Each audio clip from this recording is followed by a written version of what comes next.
Okay, Digger's back, and we're going to put some feed on a couple of these hives and make sure there's no mischief going on them. We'll see how much of that frame of honey is left in that if we feel like digging that deep, but we're going to get going.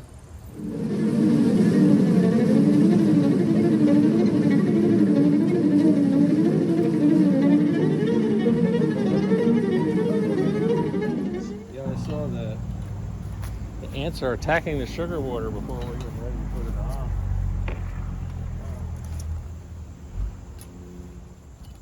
We'll start by putting the feed on, and then we'll open them up. That should make them happy, all right? Oh yeah. Yeah, that way. Now we had the opening over on this end. So we'll try to keep the opening At the same end. at the same end. In there. Oh, this is one of those ones that's a staggered opening. Some of these Hoover hives have like two different widths Okay. to them. Well, that wasn't a. Oh, that one isn't. My bottom wasn't a Hoover. Yeah, they actually all are, except for the eight frame ones that we have in there. Okay. Yeah, you're right. I did get the one Hoover and then divide it Yeah. out. So we'll do the same thing on this guy. Put the smaller entrance in. There we go. Right. Shift everything way out of whack. Yeah. Now I'll try to shift everything back into whack. Oh yeah, see it in the back here. Yeah. Yeah. These hives are very light still. Alright. So what I do on these guys here is I'll run this guy under first, then let me grab your tool. I didn't bring mine. That's Oh. the thing. No, it's Okay. sanity's a wonderful thing. Yeah. I gave up mine a while ago. Alright, so I'll put this guy here. And let's just say what I did here is I just shoved my tool in there. Gives you just enough space. Just enough space to make sure we can get the feeder jar in there. When I was out at the monastery working with the bee monk, The bee monk. that's how he refers to himself. Oh. He has a tool which is almost like a chisel Uh-huh. that it's a little bit thicker but has a wedge on it. Uh-huh. And by having that wedge, he can get into the corner and actually pry it up a little bit further. Yeah, I mean I've seen many different versions of this. Yeah. This one seems to be the most useful Yeah. because you can use it for prying out frames, especially if you have two of them. Well, it's got a long tang on it as compared to a lot of these have the short tang. Yeah. This is a long tang, so you get into the full width of the frame. And I gotta thank Cayman Reynolds, another YouTube beekeeper, does a big Okay. operation down south, for pointing these guys out and putting a link for them. That was a good thing. It was a very excellent thing. I'm gonna take a quick look in here. And of course, I left the smoker up there. I got the smoker. Yeah. Now, these all have been reduced to regular old inner covers or screens. I'm gonna smoke them out a little bit. I don't see anything in here that would bother me as far as concern over robbing. But I'll tell you what you look for with Okay. regards to a hive being robbed out, even though I don't think this one has been. And that is, you would pull a comb, you pull a frame. I actually had somebody ask you, what is propolis? Propolis is kind of a mixture of tree sap and bee poop, for the most part. Okay. Well, Okay, so That this looks- looks like a perfectly normal frame to me. right. What you'll see when there's robbing, especially if it's a honey frame, is jagged edges Where on they're the comb. chewing on the comb. Right, because the robber bees don't care about preserving the hive. They'll just rip anything apart any which way they want. So I'm going to go over a couple more until I hit honey here. But no, I mean, you also can tell when you open the hive, it'll have a very different sound to it when it's being robbed. It's the sound of an Because they're already extreme pissed frenzy. off. All right, there we We have have brood. That's beautiful. brood, which is nice. All right. Look at all the larvae in there. Yeah. There's a lot.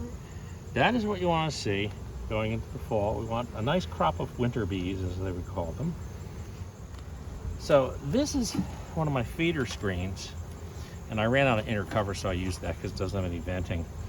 But what I do then is you can make up sugar cake, and you lay the sugar cake on top, and they'll come up and they'll eat it. Okay. So they need to have the width for a full bee to get through as compared to the burlap boxes, which you want a small screen. You want to keep them away from the burlap. You want to keep them away from the burlap because you want to change the burlap. So you don't want to go in there midwinter to change the burlap and have it covered with bees. Or coated with propolis. Yeah. Because you know they're going to do that too. Oh, they always do that, so. But you want to lift up on the back of the hive and just get a feel of the weight of the hive. Okay. So you want to go all the way down to the bottom, yeah, and just pick it up. You know, that one felt like empty boxes to me last week when I tried it out. It still feels somewhat empty. Yeah. Because I remember when I brought them in and they were brand new and there was nothing at all in them. You want a ton of honey in there or sugar water for the winter. So we know that these guys got a late start and they were nowhere near as productive as the other hive of yours. But, you know, we'll take a quick look just to make sure, again, nothing funny is going on up here. No, There's bees down there, but it's like they haven't come up to the second floor yet. they haven't come up to the second floor. And this is a deep we have on top. I was hoping to flip those going into the winter, so we had the shallow on top. So here's what I'm going to do. This one actually, okay, they're actually gathering nectar on this one. This one has a wee bit of weight to it. But I had an overcrowding problem on number 6. Right. And I put that extra super there. I'm ready to pull that now. Okay. Or at least change blank frames into that. So let's grab some blank frames out of here. So there should be, I think these 3 were all blanks. Yeah, let's grab 3 or 4 blank frames out of here. And I'm gonna go over to number 6 and harvest. So this colony here, we hadn't really intended on keeping this super on them. So I'm going to put the blank frames in his colony in here and take these partially drawn frames and move them over. And I can see that they're not happy about my decision to do anything. I have room for 4. Okay.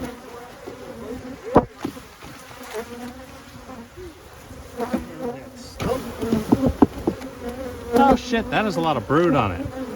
Ooh. Okay, I don't want to move that. No. Maybe I do. That guy needs a little boosting. So I'm actually going to take this frame. Even though it has a lot of brood on it, he has a weak colony over there. Okay, I'm going to put that one in. Alright, we can do that. All right. Got honey on it too. Yep. Tell him to do it. Hack him. Yeah, you're not bad. Oh my. Okay, so we'll take those 2 frames over. And I've returned this to being just a bunch of empty frames in here. And I'm going to pull this guy out. Okay. Yeah. So these girls have now donated to that hive over there. And hopefully that brood will hatch out and help them build during goldenrod season. So we're going to put that brood as close to the center as possible. Yeah, that's what I wanted to do. I just... Yeah. Take a pick. I don't know where the other one is. Here somewhere. Oh, there it is. On that eye. That's what we need to do. Just placing.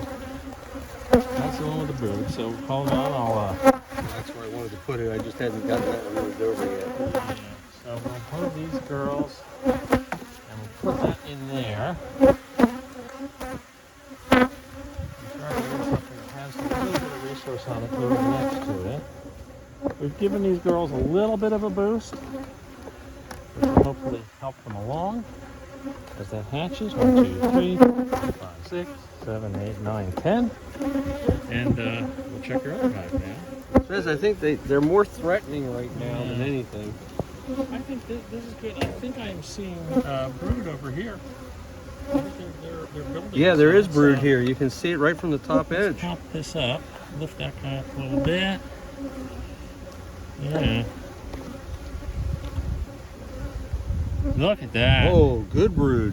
Yeah, so Solid. this is almost almost at the point where I'd say we could switch the 2 supers. The position of the 2 supers. Because you really want the shallow on top and the deep on the bottom. They haven't built it out as much. Maybe we'll wait 2 weeks on that. All right. Good brood. Both are on feed. So I think we're in pretty good shape on these. The other bees are a little fuzzy. One other one? No, that one's actually got some. If I lift it up, right at the bottom board. Just lift it. That's what these should feel like. That's heavy. Right. Now you want to feel a heavy hive, go over to 2 over maybe. Because there's little bricks there. Oh yeah. Yeah. So that's very comfortable for going into the winter. Well, we want to build these 2 girls up and feed them a lot. Right. The rest of these hives I feel really good about. We don't know exactly for sure how they're doing queen-wise. I'm not going to dig into them today. They're a little later in the day. That bumblebee is dead. The bumblebee looks dead. So that's it from BuzzPark for today, and we'll see you on the next episode. And we're probably going to dig a little bit further into the hives next time, but just wanted to get the feed on these girls because they were so low. Remember to like and subscribe. And you're just covered with bees. I gotta get close up here. Oh, they love you. Yeah, today. for some strange reason, I'm not being very attractive. Maybe it's because I was down at working with the bee monk down in Wayne, West Virginia, and we stirred up probably a good 30 of his hives over the course of the day and did a lot of splits and everything so that he could make it through the winter. Yeah. Did you get any, could also do the scent on that. Has that been washed since you did the units down there? No, I haven't had a chance to wash it yet. They're smelling those bees too, and they're saying, I don't recognize that. Till next time from BuzzPark. Goodbye. Have a good day.